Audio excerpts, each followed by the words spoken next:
And we have a great bunch of guests for you here today. We have a young lady that all of you have been asking about, that I've done so many westerns about, the beautiful Miss Linda Sterling. How you doing, Linda? Oh, just great, just great. And I forgot to tell you, she's the queen of the serials. And over here on my left, we have another leading lady, Miss Evelyn Finley. Hi, how you doing, Evelyn? I'm doing pretty good, Sunset. How are you? Okay. And over here, this very handsome gentleman sitting over here is one of the Lone Rangers, Mr. John Hart. How you, John? Just fine. Nice to be here. And over here, this ornery-looking fellow with a big grin on his face, Mr. Terry Frost. How you doing, Terry? Good, Sunset. Fine. He's got a smile today, but on the screen, he's a tough son of a gun, I'll tell you that. And the beautiful young lady sitting over there is Miss Penny Edwards. Hi, I sure feel right at home here in this western town. Isn't it wonderful? Mm-hmm. It's wonderful to be out here with all the wagon wheels and gunfights and everything going along. Old Terry was doing some talking just before the show. I didn't get a chance to hear much of that stories you were telling, Terry. Could you tell us about them now? Well, I don't know. You were telling us your philosophy of life. Oh, you want that? Yeah. Well, it's the same as a dog. If you can't eat it, make love to it or drink it, do what the dog does to the fire hydrant. Terry. That's that question. Well, we'll know the next time, won't we? Terry's very reticent. He never has much to say, you know, so you have to kind of help him out. He's a little shy and timid, Yes. too, I know. If it's in the script, I'll say it. If it's in the script. I like to tell one story about Terry. He never stops talking, you know, when you're waiting in between takes, and Terry's just going like this. And it was a poor, very inexpensive picture.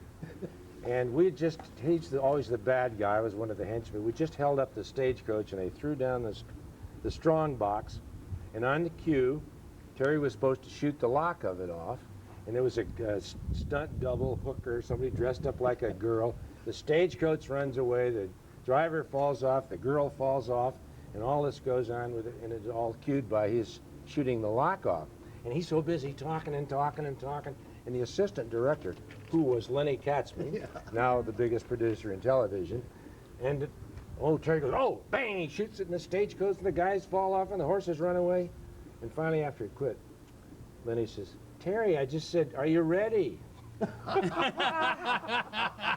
Great. What I'd like to know, Evelyn and Linda, is, when we made westerns, all they ever said was, get the girl, get the girl. They never said Penny or anything, you know. Did they do this with you? Oh, sure. It's usually only one girl. Only there. one woman, so Just one. you'd just never one. know. With, No. as I remember, no special accommodations either for us. Really? But I had a hairdresser, and she and I took turns guarding each other. So Right. always too far away. They didn't want you to get too far away. You were lucky. I didn't have a hairdresser or a wardrobe lady. But Wow. you girls got the acting roles. They gave me the one where the girl had to drive a runaway wagon or jump off of a cliff or get shot and fall off of a horse. And because I could ride and do these things, you know, it didn't matter whether I said anything or not, as long as I could do the riding. And I would go for a job, and they'd say, well, Evelyn, there's no writing in this one. We need an actress for this one. So I was there because they needed me. So if they said get the girl, they probably had a chase in mind or a fall or a runaway horse or something. Just the opposite of me, because I couldn't ride at all. I could. You could. Except when I started riding, I was from the East. And in my very first picture, two guys from Texas, they put me on a Western saddle, man, and we took off, the horse ran away.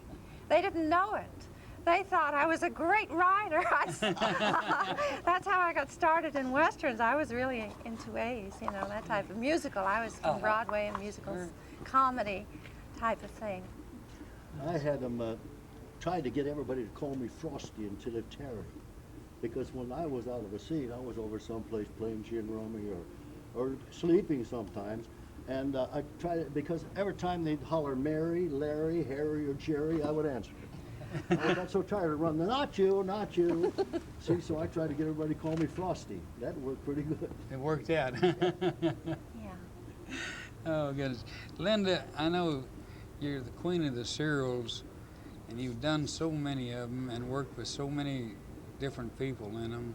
I bet you have a million stories that you could tell about funny things and different things that happened on the set, things that went wrong and so on and so forth that weren't supposed to happen. Oh, it always happened every time, but I don't know. You know, it's been a while, and some of this has to come back little by little as everyone was talking. When we went to that wonderful banquet the other night, and they had the first annual Golden Boot Award. Golden Boot Award, which was lovely, and that certainly started to bring back a lot of memories.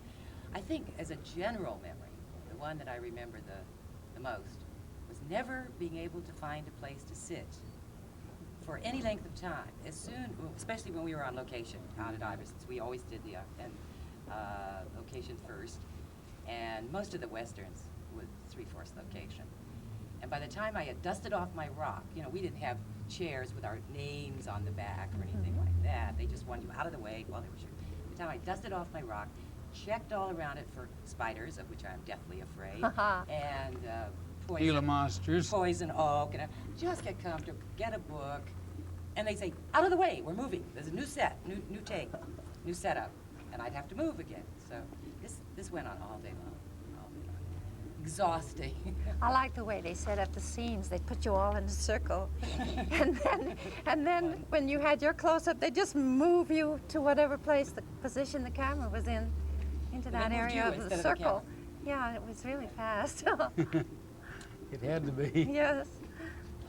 Well, those long rides to location, that's what kept me alive, really. I'd just get on that bus at 6 and just crash out. And a funny thing came up. I guess I'd worked at Iverson's and Corrigan's for years, and I'd been sound asleep every time they'd ever driven out there. So one day I got 2 jobs in one day. I had a writing job at MGM in the morning and a writing job out at Iverson's, and I got permission to drive my car out. So I finished the job at MGM and got totally lost. I couldn't find Iverson. I'd never been awake to go out there. I had to call the studio, the transportation department, to get rescued. I like these movies that you make where you fly to Kanab, you leave about 4 o'clock in the morning, and they literally make you up on the plane, and they're ready to go the minute that the plane lands. I don't know how they can get the location so close to the plane, but you're working. We used to shoot in Lone Pine in the morning, and with Sam Katzman, and drive to Kernville and work all afternoon till they lost their light. Well, you get off the bus and they hand you a ham and egg sandwich, and that was a meal, so they had 5 hours. Yes. And you got this, and you did about 6 chases, and you're ready to dine. You say, God, it must be lunchtime, and they wouldn't let you wear a watch, you know. And somebody, hey, what time is it? And the guy'd say, oh, it's about 8:45. Man, we've been shooting for an hour and a half already. Yeah. Oh. That's right. You couldn't wear no watches or no pocket watches or nothing, so nobody knew what time it was. How many of you shot all day, and when the sun went down, you still had so much to do that they brought all the trucks and all the cars and turned all the lights on and got the reflectors. We didn't have generators in those days. We didn't have a fast film that they have today. No. What I loved was whenever you had a good scene and a good close-up, they'd always do it the last thing at night, and you were exhausted and looked terrible. Couldn't find the makeup man. After 12 hours sitting around, and the dirt and the dust, and of course I had learned to be very creative in falling off of horses. I got better than just the straight falling down and bouncing. I got so that I could fall and have one foot stuck in the stirrup, you know, and do the splits, and it used to be kind of the laugh of the day to see which way I would fall off the horse. But you know, the dirt, and so they just put the pancake over the top of the dirt. They didn't have time to take it all off, start all over again. Well, I was lucky because Roy Rogers, who I played opposite That's right. in 6 pictures, he really taught me how to ride after a while, and I having been a dancer, I really, really loved it, you know. And I used to go riding all the time at Randall's Ranch and practice, just because I loved it. I think I was the only one who did it at that time, who really enjoyed it. Was a rider. No, Yeah. I wasn't. I definitely never really got the hang of it. I put up a good My wife did a picture called Daughter of the West, and she played an Indian girl. She had a scene where she has to ride a pinto horse bareback up a mountain, get rid of the horse, she jumps off the mountain, she commits suicide because she did her lover wrong. And the wrangler said to her, "Can you ride this horse?" She says, "Yes, but I don't know how to tell him where to go." And he says, "The wrangler's been taken up there. He knows where to go. Just don't pull on those reins." Yeah, I wrote Buttermilk before Dale did in the movie, really. You did? Yeah, and my mom used to ride.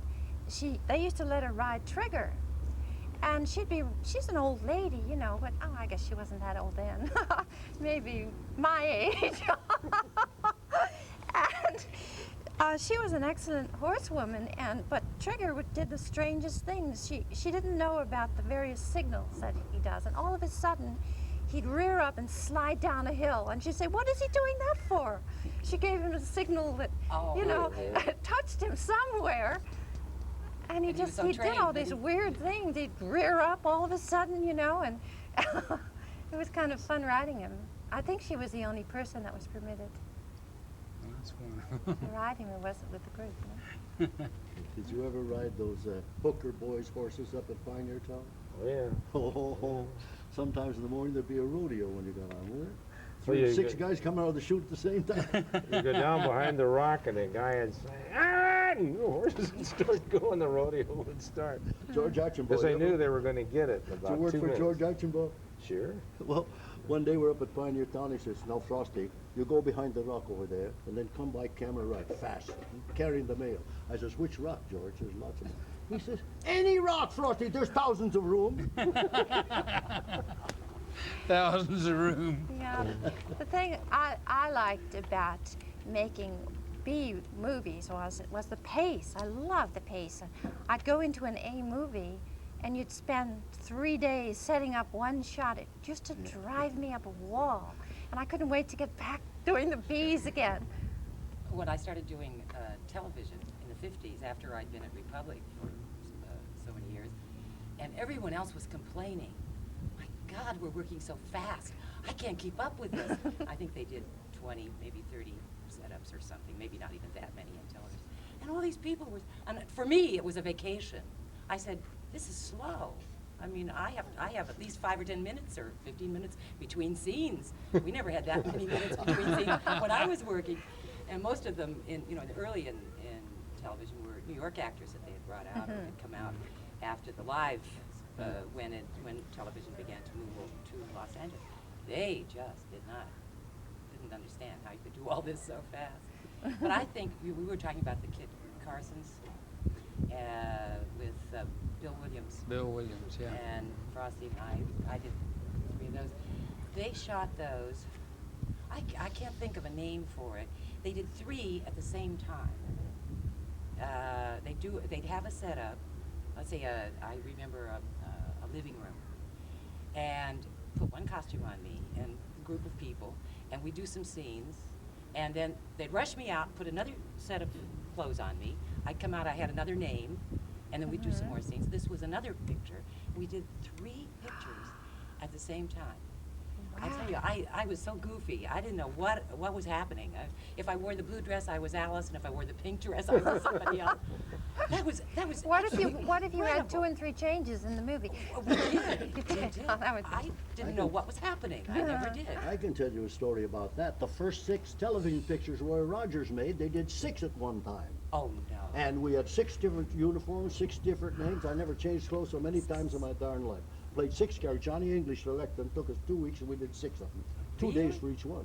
The first television pictures Roy made. Did you know your name when you went home? No, they just say number 3 outfit, number 6 That's outfit, what they number used to do. 5, number 4. What I used to do, how they'd always change everybody's name. You'd get in, you'd memorize the script, and you'd have everybody's name down pat, right? And you get in the morning and they change everybody's name. So I'd write it on my arms, write it everywhere, the new names. Well, I wasn't quite as fortunate as you guys. I could only afford 1 shirt and 1 pair of Levi's. That's all they gave you. So I didn't have all the changes to make. Well, Western remember, costuming had a would lot of have. them. Oh, well, that's right. You always wore the same clothes. Yeah, well, I did have a dress-up shirt. You had a that- dress-up shirt. They let me wear once in a while when I come to see you. Yeah, when we did the dancing, didn't you have a nice Yeah. shirt for that? Yeah, I did for the dance. Ah, Yeah. that's- And then it went in the vault. You were lucky you got to dance. Yes, yes, that was nice. That was nice. We had fun. We had so much Well, actually, the pictures we made were very much of an art form in their own way. They A lot were. of very good actors couldn't handle that kind of And they're stuff. better now than they were when we made them. Yeah. I had Really? an argument with Oliver Drake. He said they were a picture form. I said they were just made for the kids. The hero always got his comeuppance. The hero The never bad guy. never kissed the girl. The bad guy got his comeuppance. And the story was good morals for the kids. And I says the guys that come to these conventions we go to are around 50 years old. When we made those pictures, they were kids. They were That's kids. why they go to those conventions. They remember you. That's They'll right. call you by your name, tell you the name of the picture and the part you played in it. Oh, they Really, know all, That's right. everything, all of the everything. A movies that we made, we're not remembered for, but we are remembered for these westerns. Yes. So Yeah. they traveled from London to Charlotte and Memphis to see the westerns back and forth. Yeah, sure. And from England, there was one guy that came from Ottawa, Canada. His wife wouldn't let him fly, so he came a Greyhound bus. There was 4 guys over at And the that's Saturday meeting from England, and they just came from Memphis. Yeah. And they came to see that thing they had on the 29th over there. You was at it, Uh-huh. at Fortune Lodge. Well, when I was in London, I wandered into a bookstore. I never can pass a bookstore. And there was a little section over in one corner, and you know what? It was full of the books that I've seen everyone carrying around. The westerns, all books about the westerns and the western actors, and the serials, all the same ones that are here. They have different names over there, though. I remember a picture I made called Two Guys from Texas. They called it Two Knights from Texas. Well, I tell you, I see we're getting a kind of queue over there, so we're going to have to kind of close down for a minute. And I hope you've enjoyed our little session here on the Hollywood Nostalgia Theater, and we'll be right back with you soon, I hope. Bye now.